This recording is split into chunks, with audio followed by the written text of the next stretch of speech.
called Can Privacy Preserving Cryptocurrency and Regulation Coexist? My name is Josh Swihart. I'm the Vice President of Growth at the Electric Coin Company.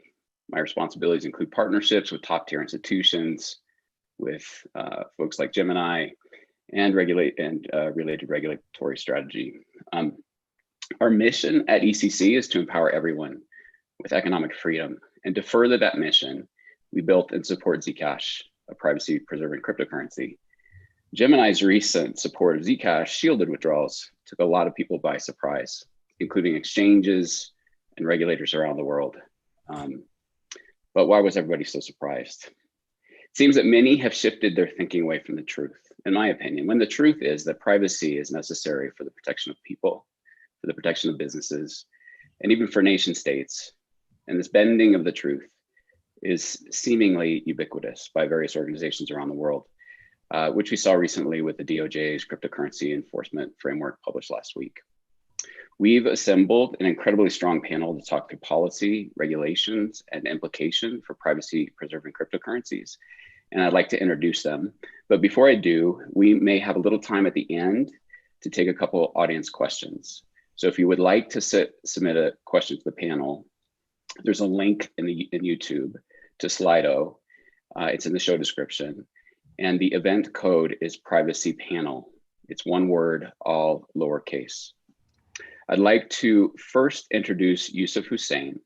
Yusuf is the head of risk for Gemini Trust Company, LLC. Prior to joining Gemini, Mr. Hussain was a vice president and executive director at Goldman Sachs in the risk division. Prior to that time, Mr. Hussain was a manager at Ernst & Young in the risk advisory practice. Mr. Hussain earned a Bachelor of Science degree from, I'm going to slaughter the name, Marcolet Honors College from the City University of New York. We're also joined by Dana Syracuse. He concentrates his practice on blockchain, fintech, e-commerce, and financial services sectors. He works with clients on regulatory, business, and product counseling, with a particular focus on issues related to custody and exchange of digital assets. He advises a range of clients on federal and state regulatory compliance and enforcement matters, complex bank regulatory issues, including privacy data and cybersecurity, anti-money laundering, Bank Secrecy Act, Know Your Customer Matters, consumer protection, as well as contract drafting and negotiation. It's a lot of stuff. Lately, he has been focusing on the regulatory considerations associated with the formation and operation of virtual currency trading platforms, as well as advising financial services organizations on issues related to the transfer, custody, and storage of virtual currency assets. Dana is a regular speaker on industry-related topics, and with Perkins Coie colleague, Josh Boehm, he recently co-authored the white paper, Anti-Money Laundering Regulation of Privacy Enabling Cryptocurrencies. So very relevant for today's topic. Also joining us is ECC's own Jack Gavigan. Jack leads the Electric Coin Company's regulatory engagement efforts. He has a background in financial technology, cybersecurity, and trading systems, gained at companies like Deutsche Bank, Credit Suisse, Morgan Stanley, where he was also a trader. Jack has previously advised the UK government on digital currencies and blockchain technologies. And we're excited this panel will be moderated by Maria Filipakis. Maria is a managing partner and co-founder of Topside Group, providing strategic and regulatory advice to companies in the financial services sectors on regulatory compliance enforcement issues. Maria was the first ever Executive Deputy Superintendent of the Capital Markets Division of the New York State Department of Financial Services. She served on Governor Cuomo's Cybersecurity Advisory Board, the Conference of State Banking Supervisors Emerging Payments Task Force, and the National Association of Insurance Commissioners Cybersecurity Task Force. She's currently serving on Governor Cuomo's Committee for the Advancement of Women in Leadership in Financial Services, as well as the Advisory Council on Technology for the Connecticut Insurance Department. She's a graduate of New York University and Brooklyn Law School. So welcome everybody. Maria, the panel is all yours. Great, thank you, Josh.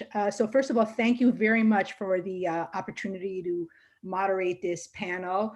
I think it's going to be, I hope it's going to be an incredibly interesting, thoughtful, and might I say, timely discussion on financial compliance and Zcash. It's really going to be a conversation, and sort of Josh referenced it in his intro, about the world of privacy and the world of regulation and compliance. How do they interact? Can they coexist? These are some of the issues that we're going to discuss with this incredibly experienced panel that we have today.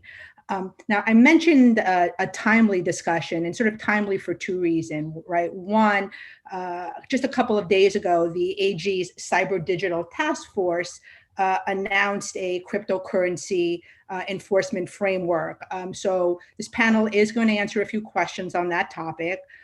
We also heard Josh mention that Gemini just announced shielded Zcash withdrawals are available on their platform. And that's something we're also going to address as we have Yusuf Hussain, the head of risk of Gemini, on the panel. So with that said, I plan on being a very much a light touch moderator. We've got this incredible experienced panel, and let's get going. And hopefully we have some time at the end of this to take a few questions from all of you. So Yusuf, we're going to start off with you. So Zcash and Gemini, the relationship goes as far back as 2018, but obviously there was a recent announcement that you were all taking shielded Zcash withdrawals, which, if I'm not mistaken, I think is the first regulated exchange to do so. Can you tell us a little bit about that decision? Absolutely. As a way of quick background, I know Maria just mentioned this, but Gemini Trust Company, both our custodian and our exchange, are a New York State Department of Financial Services licensed trust company. And also, as Maria mentioned, our Zcash journey started with the DFS back in 2018.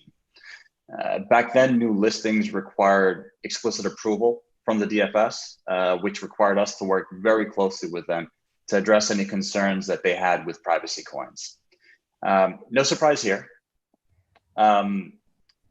Privacy coins pose new risks, and there's no one risk mitigation that serves as the silver bullet. Privacy coins, one can argue, are more transparent than fiat in that all transactions are logged publicly on the blockchain. Yes, the transactions can be made fully private, but they aren't by default. Also, the majority of transactions on Zcash today still involve a transparent address. Now, someone feel free to correct me if I'm wrong, but last I read, I believe there's less than 1% of Zcash transactions that are fully private. And I'm sure that number bounces up and down a little bit here and there.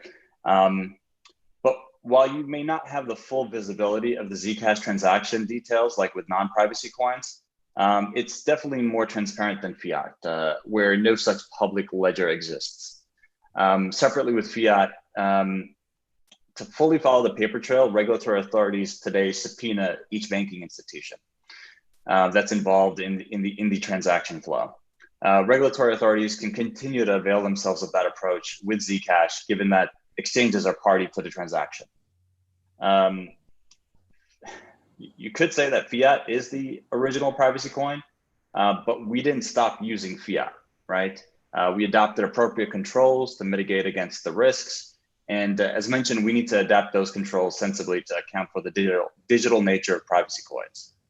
Okay, so given that background, we were able to provide the DFS with comfort around our layered approach to controls, the key word being here layered. Once again, no single silver bullet. So we've got continued KYC, like we do with any customer that we onboard.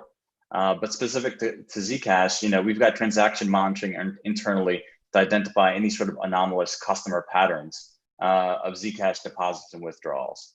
We've also got transaction monitoring internally to identify customers that transact over a certain amount in Zcash.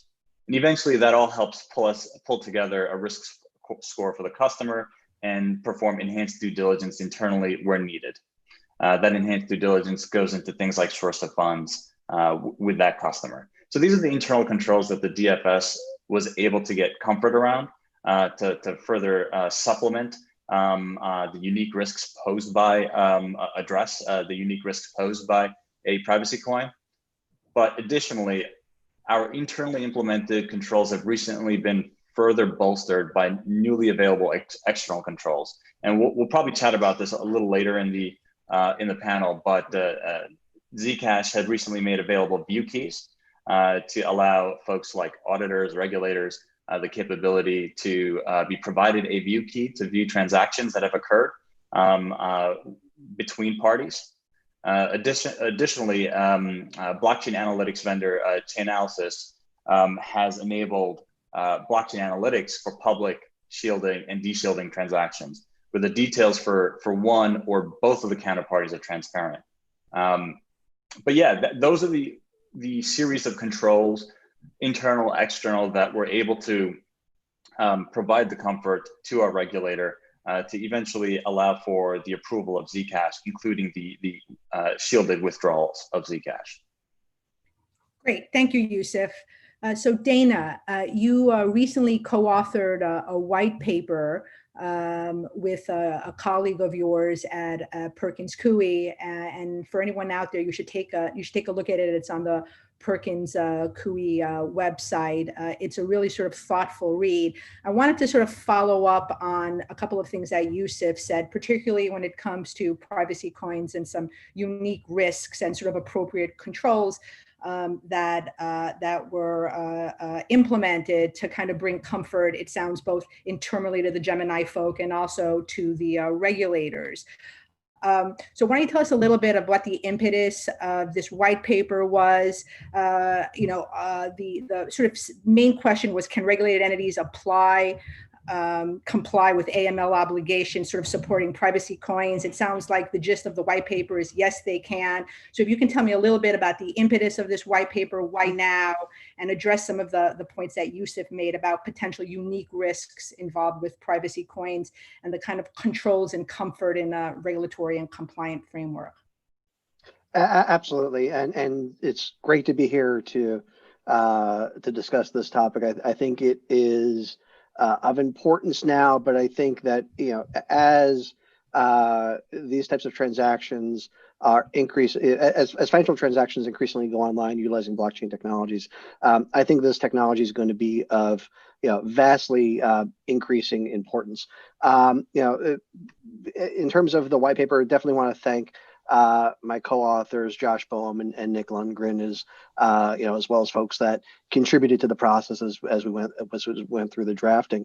I think at its core we recognized the fundamental importance of this class of asset, and the view that not only do privacy coins provide public benefits, but really analyzing the way in which existing AML regulations could properly cover those risks.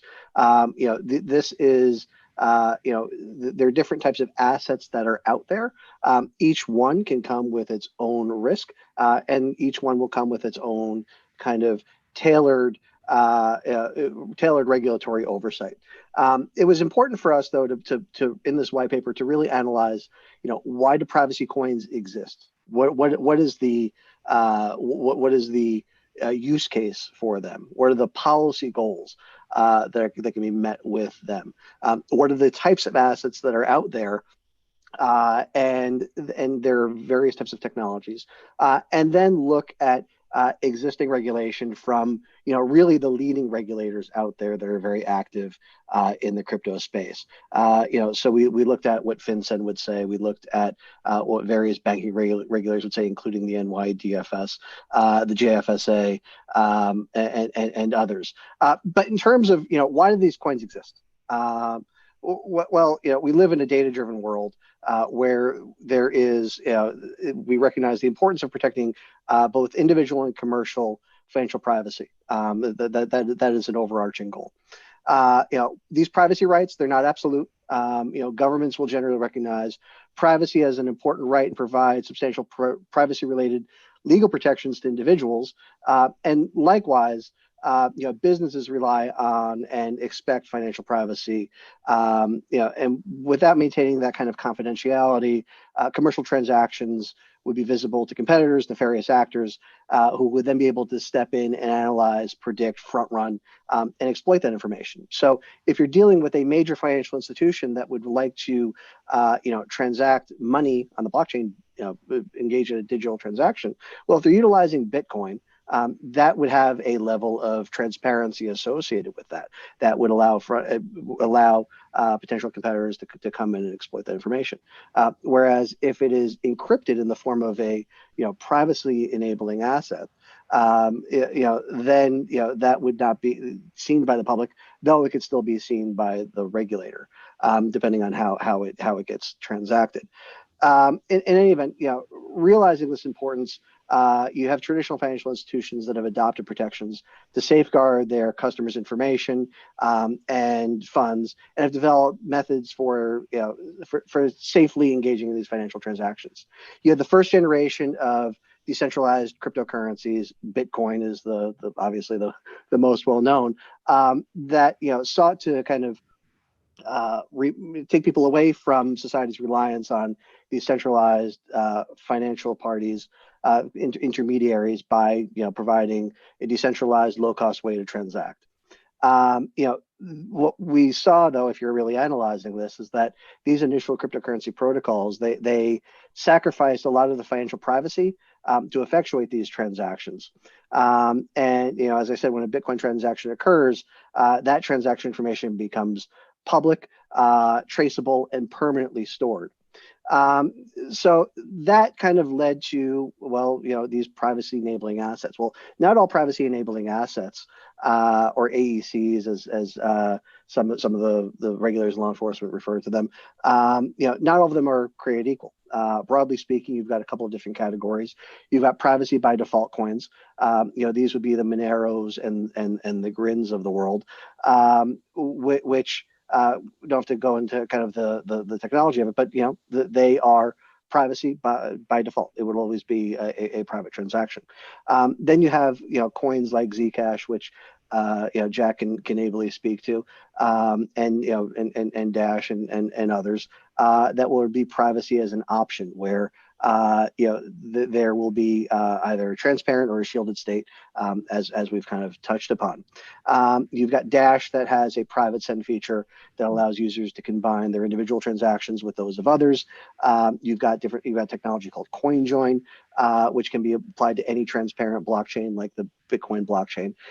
This is all a long way of saying, when we talk about privacy enabling assets, different types of assets could be used for different goals. There may be some where you've got major institutions moving funds that you want it to be, you don't want any kind of transparency to the public blockchain for various reasons. And there may be some where, for individual use, perhaps, where you just want a little bit of a little bit of privacy, just to kind of generally, keep your transactions from prying eyes.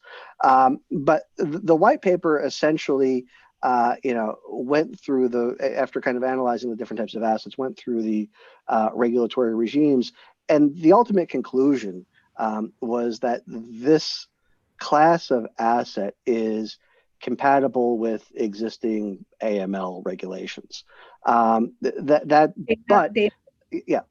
Let me just ask. So, sorry to interrupt, but I wanted to kind of just get this question out. So, there's a statement made about some unique risks sometimes with some of these privacy enabling assets. And I know you're just about to cover the regulation piece of the white paper. Do unique risks here in this space require unique controls or unique regulation? It doesn't require unique regulation. It requires looking at the risks that are associated with the particular asset being transacted, and applying existing regulation, existing law. It can come with enhanced controls that are targeted to account for the elevated risk potentially associated with the asset. So, enhanced customer diligence, limitations on the types of customers and geographies, and ongoing transaction monitoring and diligence. One of the most effective controls in any of this is going to be knowing your customer. If you know your customer and you know their practices, and you know what they are, kind of what they traditionally would do, you would then be able to see when they're kind of stepping outside of that framework. So yeah, I think that the answer is enhanced controls, yes, but new regulation, no. So let me ask, the DOJ just put out as I had mentioned, a cryptocurrency enforcement framework. Anything new there? I don't think so. They discuss that companies that are choosing to offer these products should consider increased risks and adopt appropriate AML and CFT measures to address such risks. And that's essentially what we concluded in this white paper is you want to have kind of a targeted a targeted compliance framework to account for any kind of elevated risk associated with the asset. The thing I will say is, the paper, the DOJ statement talks about, use of these assets being indicative of some sort of criminal activity, which I don't think that it necessarily is. I think that companies and individuals wanting to exercise a right to privacy is not indicative of criminal behavior. I also think that data is very important. So you look at something like the Rand Corporation recently put out a white paper in conjunction with the Zcash team analyzing the use of Zcash and other privacy enabling assets in the dark market. And the conclusion in essence was that it is this class of assets, it constitutes a de minimis amount of the overall activity in the dark market. And I think that it's this is still a very early days for this asset class. And I think it's very important, kind of when we're discussing it, to be fact based, and then from those facts adopt appropriate controls. Great, thank you, Dana. Jack, so you were part of the team that created Zcash, and I understand that involved lots of interacting with regulators. Must have been very interesting. Can you tell us a little bit about those interactions? Yeah, so it's really a situation where the regulators have just gotten to grips with Bitcoin, this new mechanism for, well, first of all, a new asset, right. And secondly, a new mechanism for transferring value around the world in a completely decentralized manner. It doesn't involve banks, doesn't involve financial institutions, doesn't involve money services businesses.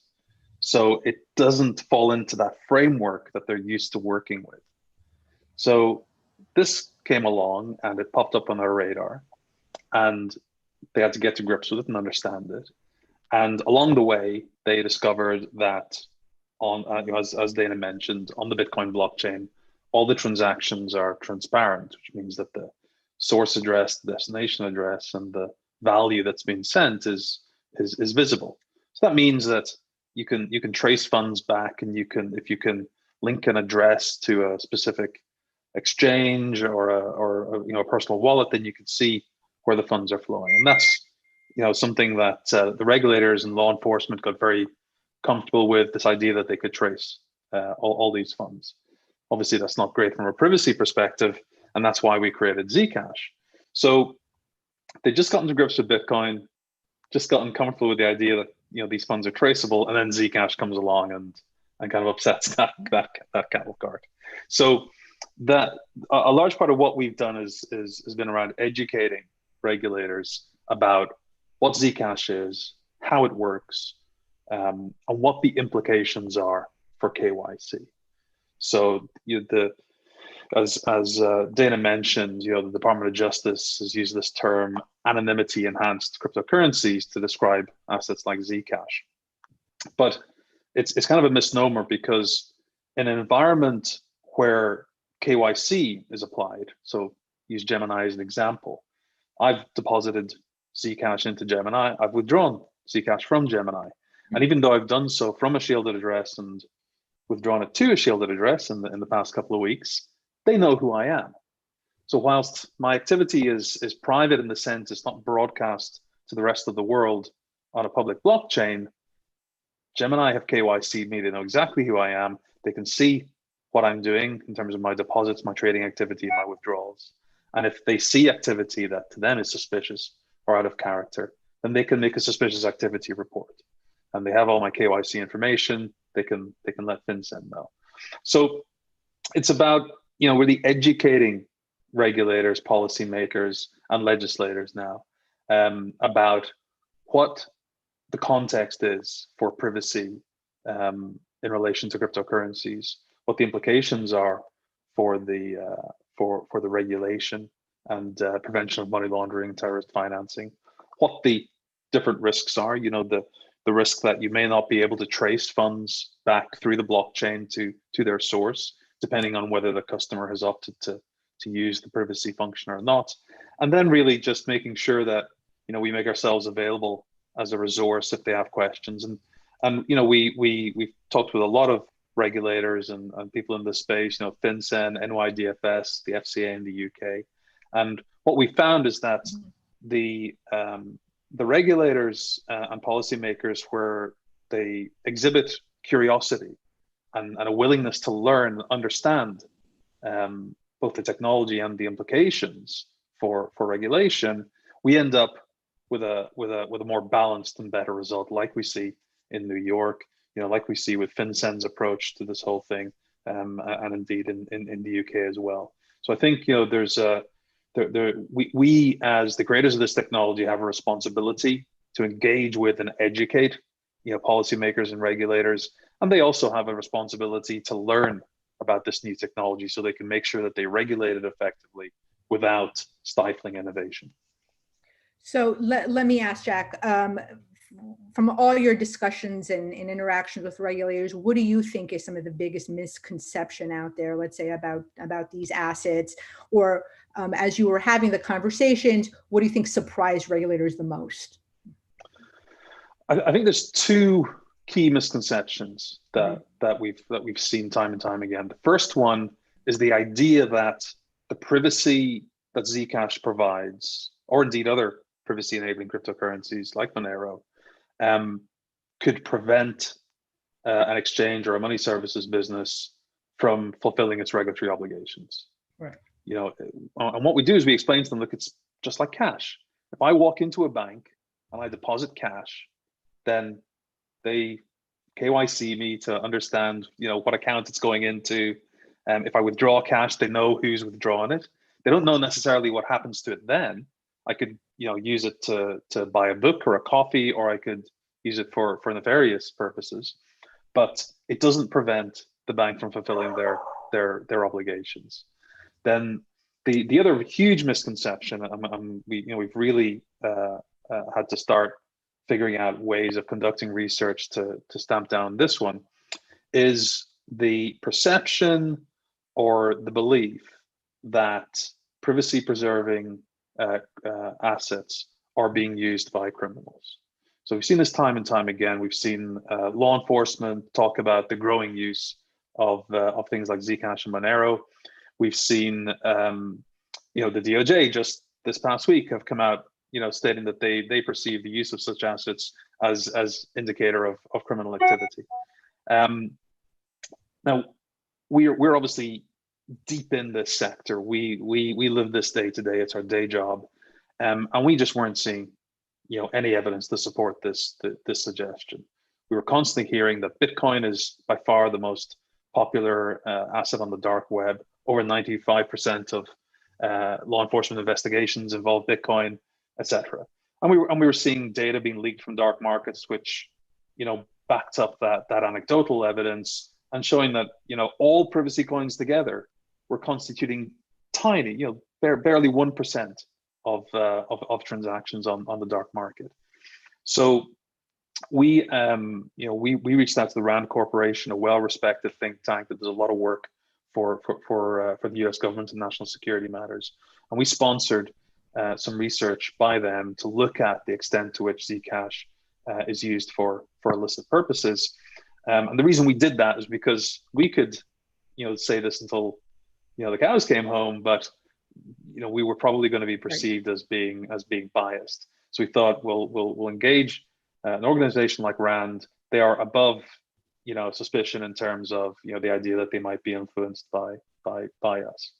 So they conducted their research. You know, they monitor the dark web. They scrape sites. They were able to look at wallets that were being used, and what they found was that there's very little evidence of widespread illicit usage of Zcash. By far, the most popular asset on the dark web is Bitcoin, and I think, you know, they also highlighted the fact that despite the fact, you might expect that criminals would be more attracted to an asset that has privacy. They weren't. And, that then, I think highlights the fact that criminals don't necessarily care that much about privacy. What they're probably more interested in is the ability to circumvent AML and CFT controls. Because even if a criminal has Zcash, if in order to convert it back to fiat, they have to subject themselves to KYC, then it's not much use. So that's been something that we've been pushing a lot and trying to educate. And obviously, in order to do that education, we need to have engagement with the relevant people. So in some cases, we have that. In other cases, as illustrated by the DOJ's report, we haven't yet managed to have those conversations, but it's an ongoing process. Yusuf, wanted to kind of get your perspective on what Jack said in terms of the paper that was put up by the RAND Corporation. Do you find that research like that's done by sort of a reputable like RAND helped in discussions both internally and with regulators? Absolutely. Having an independent party provide some independent research provides significant, tremendous value. As Jack mentioned, the Zcash electronic coin company can continue to say what they've been saying. Gemini and other exchanges continue to say what they've been saying with the regulators. That definitely does get us to a certain point with the regulators, but you get further credibility when an independent research partner comes in and indicates things like, much less than 1% of transactions on the dark web are using privacy coins, right?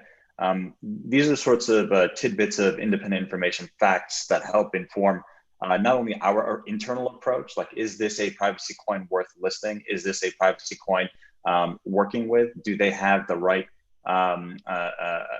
approach to regulation? It helps us further develop our internal thoughts on the coin, but also helps us, it gives us some ammo when we speak to the regulators as well. And ultimately, given all the controls that have been put in place by the Zcash team, given the controls that are put in place by Gemini, given this independent this independent report on privacy transactions, we do believe that there is a world where privacy and regulation can coexist. Hey, Jack, so in addition to what we just sort of talked about, is there anything else in the DOJ report that caught your attention? I think, there were some good things. They explicitly acknowledged that technological innovation can benefit people, and they recognized that regulation has the potential to stifle innovation. I think, the more disappointing aspects were that they, have this, kind of stereotypical view that, the use of a privacy preserving asset is somehow indicative, of criminal behavior.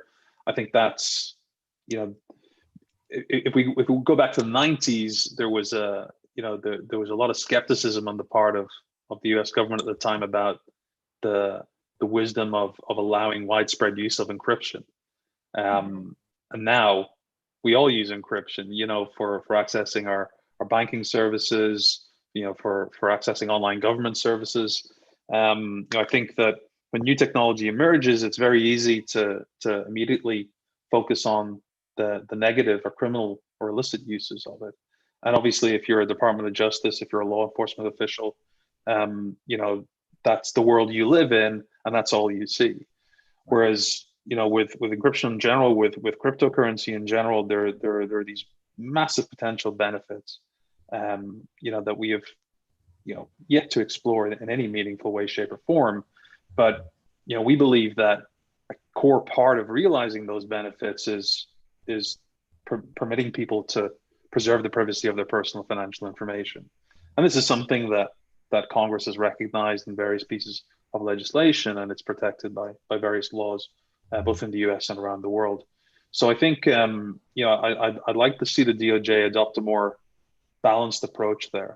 And I also think that it was really unfortunate that they, you know, in the report, it comes across quite a strong message that they're saying that it's not, you know, or it might be difficult for regulated entities to fulfill their regulatory obligations in relation to privacy coins, and that's demonstrably false. You know, I think, you know, we can just point them to the Perkins Coie white paper that Dana co-authored to show that no, actually that's not true. It's entirely possible to do so. Yes, there are, you know, it may not be possible to trace these coins, but there are other well-practiced, well-established mechanisms like enhanced due diligence, investigating source of funds that can be used, and that indeed Genesis use and other exchanges in the US to great success. So, yeah, I was disappointed. You know, I think that you know, as I said before, I think the policymakers and regulators have a responsibility to make sure that they avail themselves of the facts, that they base their decisions on evidence, and that they properly evaluate the risks. I think in this case, that DOJ report falls a little bit short. So I want to move on to the issue of restrictions on peer-to-peer transfers and open it up to everyone on the panel. Let me start with you, Jack. Are restrictions on peer-to-peer transfers necessary? No. So to give the background here, that this is something that kind of cropped up earlier this summer. FATF, the intergovernmental body that helps coordinate anti-money laundering efforts around the world, has been focusing a lot on virtual assets, as they refer to them, regulation. And in their 12-month review following their updating of their recommendations last year, they mentioned, you know, the fact that some of their members had raised concerns about peer-to-peer transfers of virtual assets, of cryptocurrencies. And I think this really, you know, this harks back to what I was saying earlier about how regulators and policymakers are very comfortable with this old style of financial infrastructure, where you have banks and money services businesses who act as kind of gatekeepers to the pipes that connect the world's economies and through which money flows, and in terms of interbank transfers, card payments, etc. And you know, those organizations act as gatekeepers. They do the KYC, and the only way really of transferring value from one person to the other before cryptocurrency came along was of physically, without going through that network, was of handing cash from one person to the other, and that obviously, you know, has limitations. Cryptocurrency removes some of those limitations and makes it possible to do it remotely, and obviously, you know, that introduces new risks. But, you know, as with the risks, you know, that attach to the support for privacy coins by an exchange, the risks that are associated with peer-to-peer transfers can, I think, be managed with effective AML and CFT controls. So FATF have kind of floated this idea that, you know, restrictions could be placed on peer-to-peer transfers by potentially denying licensing to virtual asset service providers like exchanges that allow for assets to be withdrawn and deposited from personal wallets. I think, again, you know, this is a matter of education. It's a matter of understanding that this is a new paradigm, a new type of financial infrastructure, and you know, a lot of its power and potential derives from the fact that it makes peer-to-peer transfers of value possible. You know, it means that you no longer necessarily have to go to a bank, go through the whole process, you know, providing identity, which many people don't have, in order to open a bank account, and you know, jumping through those hoops and crossing those hurdles in order to be able to take part in economic activity. You know, this opens up the possibility of effectively digital cash based activity. So, you know, this idea has been floated. I know that it's also, you know, been discussed, however briefly, you know, at the Department of Treasury. But I think it really fails to, you know, it's based on a failure to understand what this technology is all about. Thank you. Dana, same question. Are restrictions on peer-to-peer transfers necessary? What's your take? I mean, no more necessary than you would need to have restrictions on a peer-to-peer transfer of cash.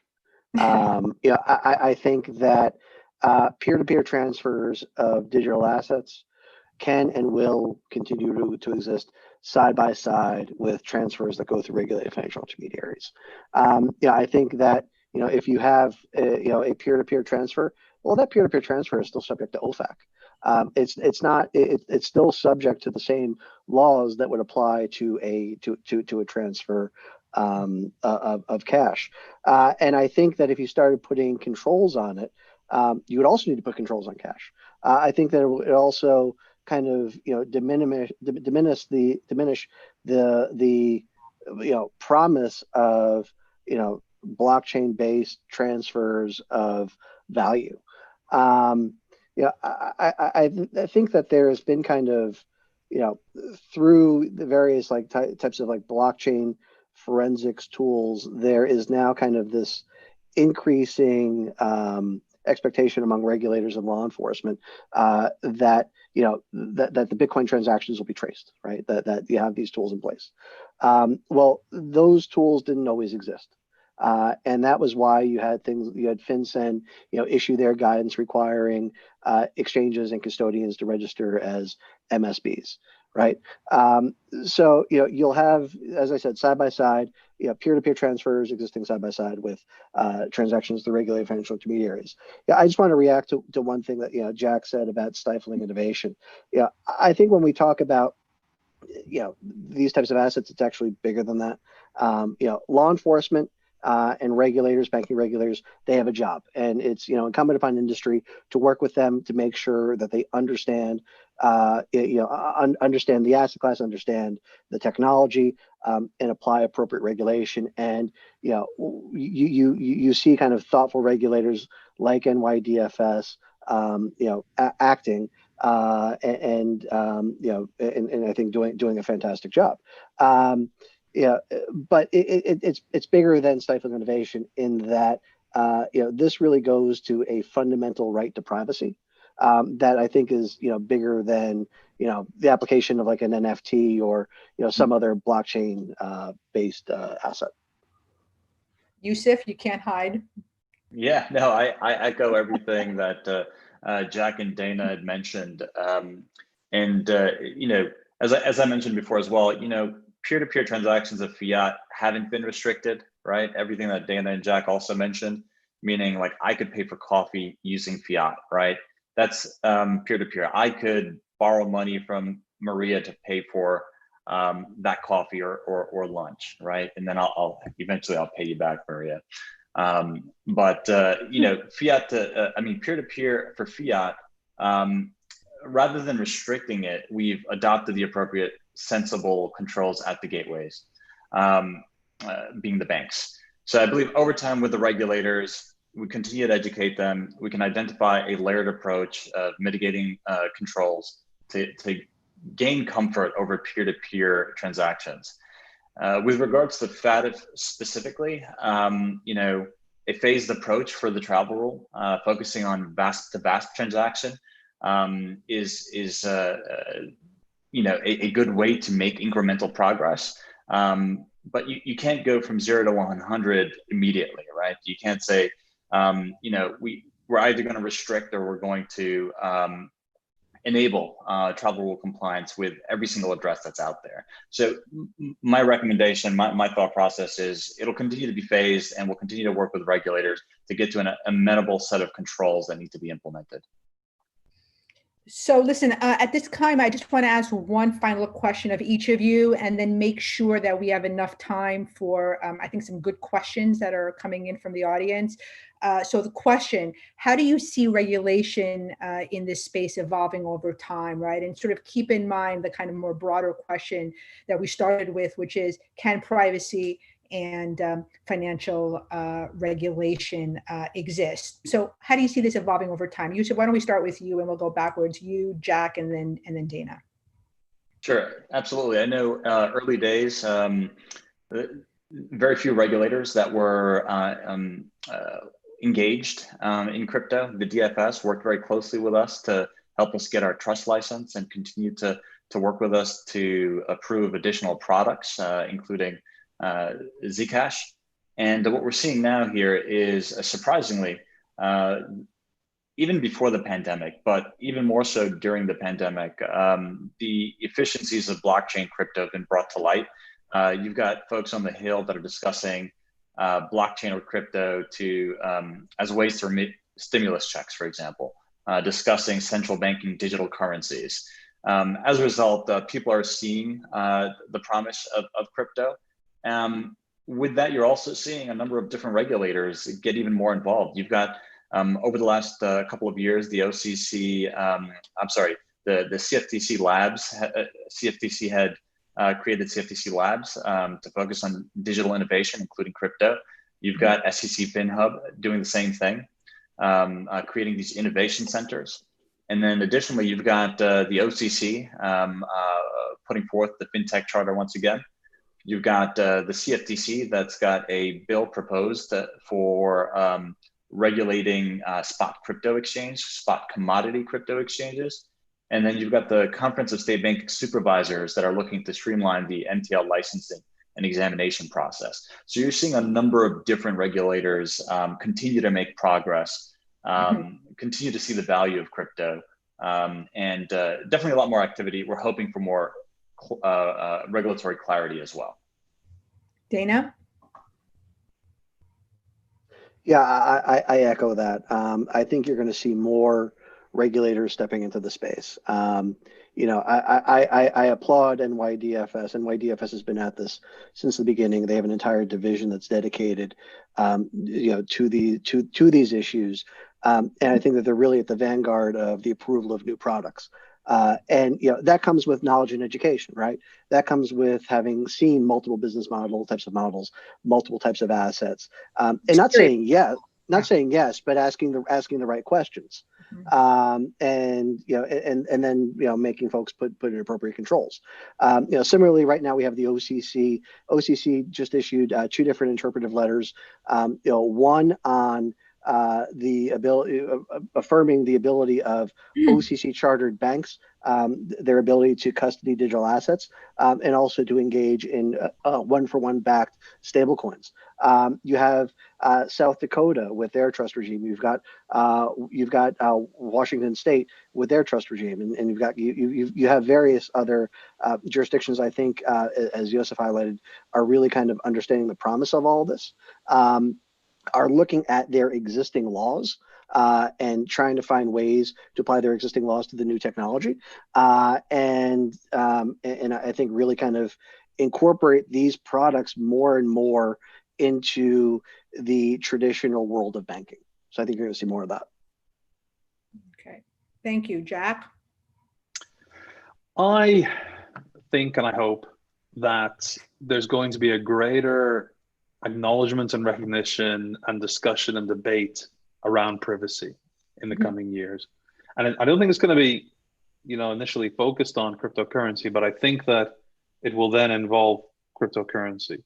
You know, I think there's a general lack of recognition or lack of understanding that the lack of privacy or the traceability that things like Bitcoin have is, you know, it doesn't mean that just law enforcement can trace transactions.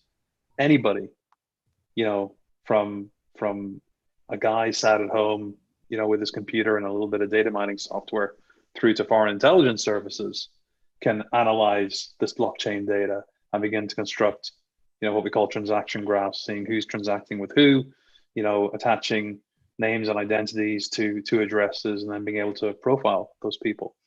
And I think that, you know, we've already, in the past few years, we've seen a growing recognition that there are real risks associated with you know, privacy breaches, whether it's, you know, Equifax being hacked, or, you know, Cambridge Analytica harvesting our data from Facebook to use for targeting voters.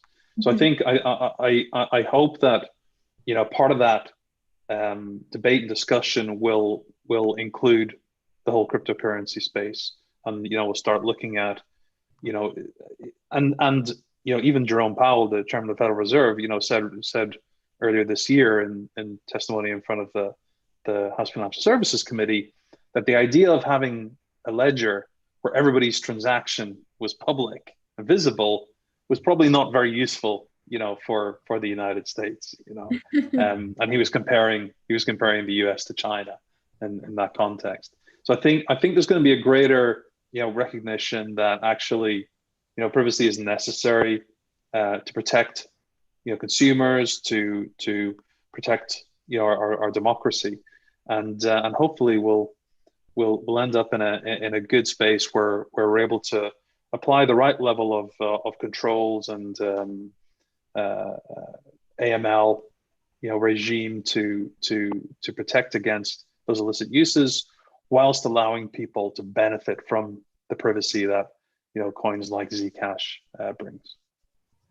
Well, that actually brings me to a question that we've received. Are banks comfortable serving exchanges who support privacy coins? Some are, Mm-hmm. and some are not.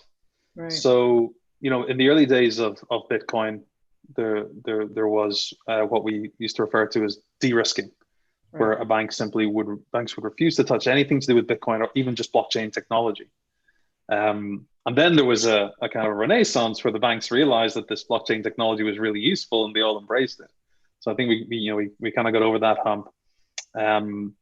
We do see some jurisdictions where especially where there's less competition in the banking sector, where there's reluctance on the part of banks to allow their exchange customers to support coins like Zcash.